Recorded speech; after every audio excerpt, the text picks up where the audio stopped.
বিসমিল্লাহির রহমানির রহিম। প্রিয় দর্শক, দেশ ও দেশের বাহিরে যারাই আছেন বাঙালি, সবাইকে জানাচ্ছি আন্তরিক শুভেচ্ছা এবং অভিনন্দন। আমি মাসুদ কবিরাজ। আজকে অনেকদিন পর আসলাম আমার নার্সারিতে। আমার এই চতুর সাইটে আলকুশি আছে, 12টা আইটেম আমি বুনছি মানুষের সেবামূলক। তার পাশাপাশি নিজের খাবার জন্য আমি কিছু ধইনা পাতা এবং সস পাতা বলে এটার আবাদ করছি। নিজে হাতে বুইনা খাওয়ার একটা মজাই আলাদা। বিশ্বাস হয় না? বাড়ির আঙ্গিনা কখনো খালি রাখবেন না, জমি জমা কখনো খালি রাখবেন না। হাতে আলিশতা বাদ দিয়ে আপনার 10 টাকার ধইনা পাতা কিনা ছিটাইলে বাদেই আপনার একটা জায়গায় বুইনা রাখবেন।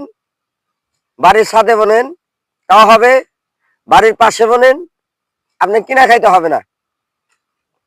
কারণ হলো আমরা বাঙালি, আমরা কৃষকের সন্তান।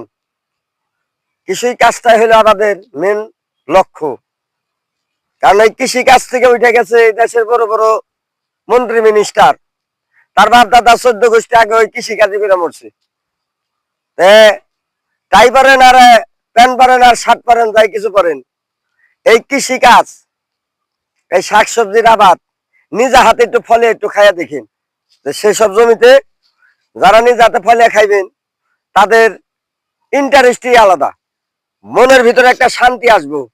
কারণ এই যে আমরা এখন যে সব শাকসবজি আমরা খাই, বেশিরভাগ হলো কীটনাশক সার দিয়ে তারপরে এরা চাষ করে। আমি নিজে খাওয়ার জন্য মনোনয়ন করছি, আমি কিন্তু সার সুর দেই নাই। তাইলে এটা খাইতে টেস্টি হয়ে গেল অন্যরকম।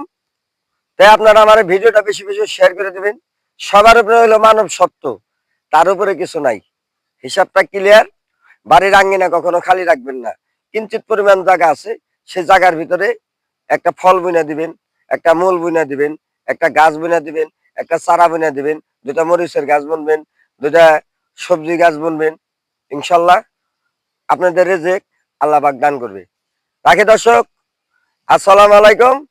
আমার এই ভিডিওটা বেশি বেশি করে শেয়ার করে দিবেন। আমার চ্যানেলের নাম বাঁচতে হলে জানতে হবে। কেন বাঁচতে হলে জানতে হবে?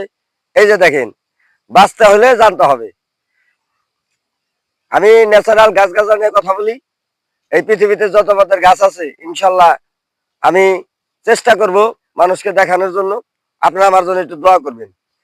রাখি দর্শক, আসসালামু আলাইকুম।